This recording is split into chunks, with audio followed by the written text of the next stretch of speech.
गोरिया गोरे गोरे गाल पे गोदाले गोदनवा गवनमा जाए के बेरी हो। गोरिया गोरे गोरे गाल पे गोदाले गोदनवा गवनमा जाए के बेरी। हेलो दोस्तों, नमस्कार दोस्तों, आज बात करेंगे हम अलंकार की। अलंकार का तात्पर्य होता है अलंकारम अलंकरोति अलंकार, अर्थात अलंकार का तात्पर्य है कि काव्य की जो शोभा बढ़ाने वाला होता है उसे अलंकार कहा जाता है। जिस प्रकार किसी स्त्री को गहने से सजा दिया जाए तो स्त्री की सुंदरता और बढ़ जाती है, उसी तरह से काव्य को भी अलंकार से सुसज्जित कर दिया जाता है तो काव्य की शोभा बढ़ जाती है। अलंकार के मुख्यतः दो भेद हैं। दो भेद में आपका एक शब्दालंकार होता है, एक अर्थालंकार। शब्दालंकार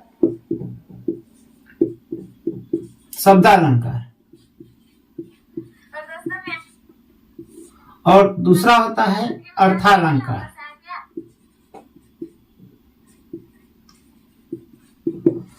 शब्दालंकार और अर्थालंकार से आपको बता दें, नहीं मालूम होगा कि शब्दालंकार का तात्पर्य होता है कि शब्दों से जो सुसज्जित होता है, जो शब्दों से अलंकृत होता है वो शब्दालंकार होता है, और जो अर्थों के अलंकरण होता है उसे अर्थालंकार कहते हैं। शब्दालंकार के तीन भेद होते हैं, यमक अलंकार,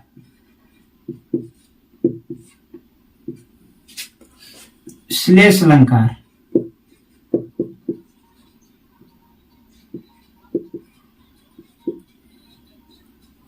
और अनुप्रास अलंकार।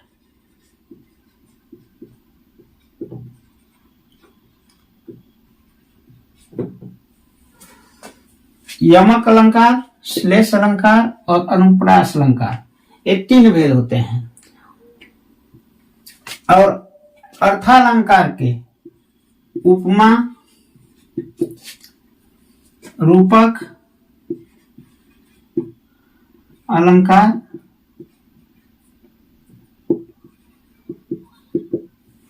और एक उत्प्रेक्षा अलंकार होता है। वैसे तो बात करते हैं उपमा, रूपक और उत्प्रेक्षा अलंकार की, लेकिन इसमें कुछ और भी अलंकार हैं। लेकिन मुख्यतः तीन अलंकारों का यहाँ वर्णन आपको मिलेगा। जैसे हम आगे बात करते हैं कि उपमा अलंकार, रूपक अलंकार, उत्प्रेक्षा अलंकार, और शब्दालंकार में हो गया अमक अलंकार, श्लेष अलंकार, अनुप्रास अलंकार। तो चलिए हम विस्तृत चर्चा करते हैं। तो आपसे यह अनुरोध है कि आप वीडियो पर नए हैं तो सबसे पहले चैनल को सब्सक्राइब कर लीजिए, लाइक कर दीजिए, अगर अच्छा लगे तो कमेंट करें दोस्तों, ताकि इस प्रकार के हम वीडियो आपको हमेशा देते रहेंगे। चलिए हम विस्तृत चर्चा करते हैं। शब्दालंकार के जो यमक अलंकार है,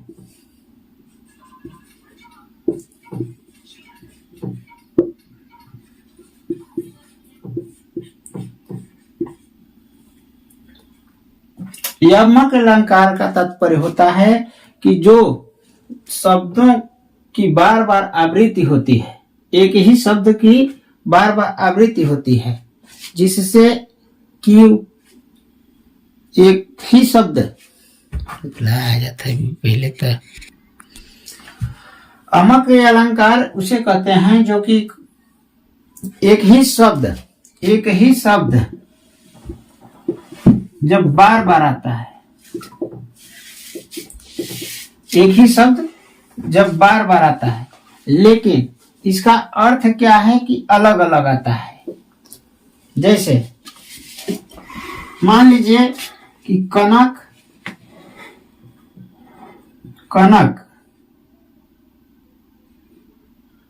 ते 100 गुनी मादकता, मादकता अधिकाय, वा खाए, वा खाए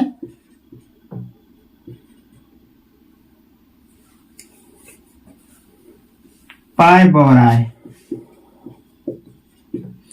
इसका तात्पर्य है यह कनक से, कनक दो आया है, एक ही वाक्य में दो शब्द आए हैं, दोनों शब्द का अर्थ अलग होता है।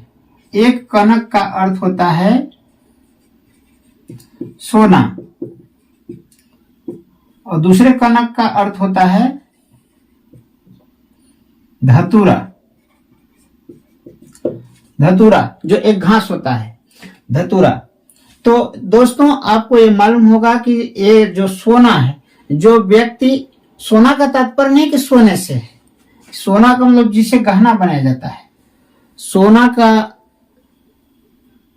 यह तात्पर्य है कि जो व्यक्ति अगर ज्यादा सोना पा जाए, धनी हो जाए, तो वह पागल हो जाता है।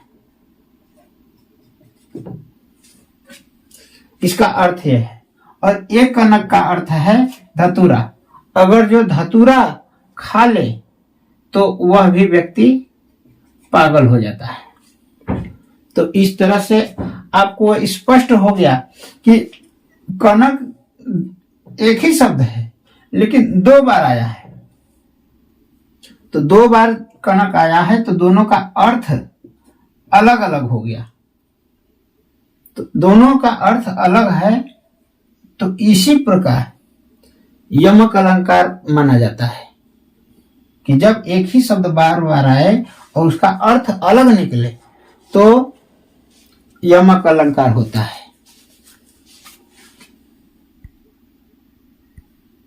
हाँ दोस्तों, तो अब आगे बात करते हैं श्लेष अलंकार पर। श्लेष अलंकार का तात्पर्य होता है कि जब एक ही शब्द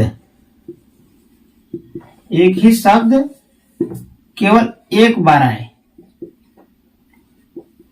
एक बार आए, एक ही शब्द जब केवल एक बार आता है तो वहां पे आपको जान लेना होगा कि वहां श्लेष अलंकार होता है।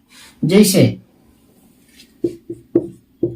पानी गए न उबरे, मोती मानुष चून, मोती मानुष चून। देखिए इसमें पानी क्या है, एक ही बार आया है, पानी एक ही बार आया है, लेकिन इसका अर्थ कई हो सकता है। जैसे एक पानी का अर्थ होता है पानी, जल,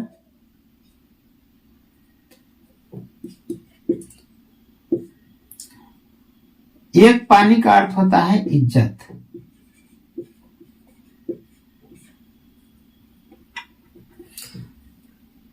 यहां लिख दीजिए पानी।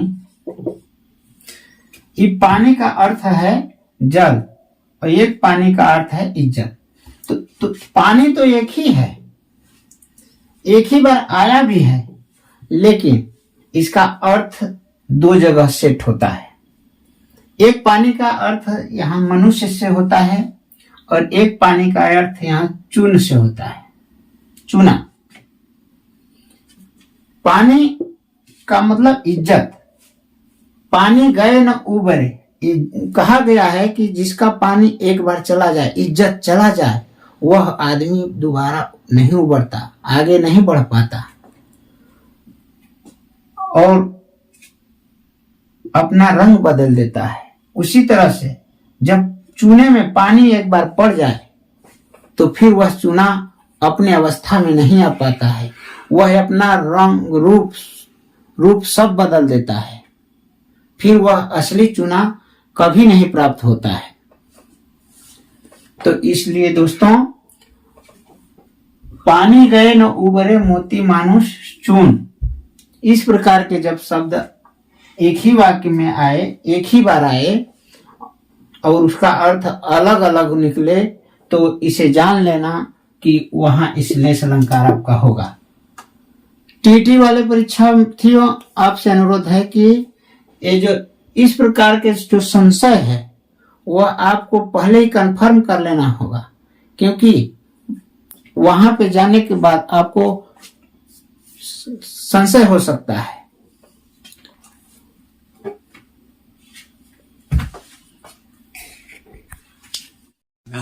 अनुप्रास अलंकार के बारे में बात करते हैं। एक ही वर्ण जब बार बार आता है तो वहां पे अनुप्रास अलंकार होता है। जैसे तरनी, तनुजा, तट, तमाल, तरुवर, बहु, छाए। इसमें दोस्तों देखिए कि यहाँ वर्ण से तात्पर्य है, शब्द से नहीं, वर्ण से। त बार बार आया है, सभी शब्दों में त आया है। इसलिए जहां एक ही वर्ण की आवृत्ति हो, दोहराया जाता हो, तो उसको अनुप्रास अलंकार की श्रेणी में रखते हैं। जैसे ये कहा भी जाता है, जैसे देहाती में चाहे कहीं भी आप सुने होंगे कि गोरिया गोरे गोरे गाल पे गोदाले गोदनुआ। गोरिया गोरे गोरे गाल पर गोदाले गोदनवा। इसमें देखिए हमेशा ग आया है, इसमें भी ग आया है, इसमें भी ग आया है। ग 1 2 3 4 5 5 बार ग की आवृत्ति हुई है। तो यहाँ देखिए जब ग की आवृत्ति होती है, त की आवृत्ति होती है, प की आवृत्ति होती है, तो वहां अनुप्रास अलंकार होता है। तो यही है कि गोरिया गोरे गोरे गाल पे गोदाले गोदनवा गवनवा जाए के बेरी। Thank you, all the best.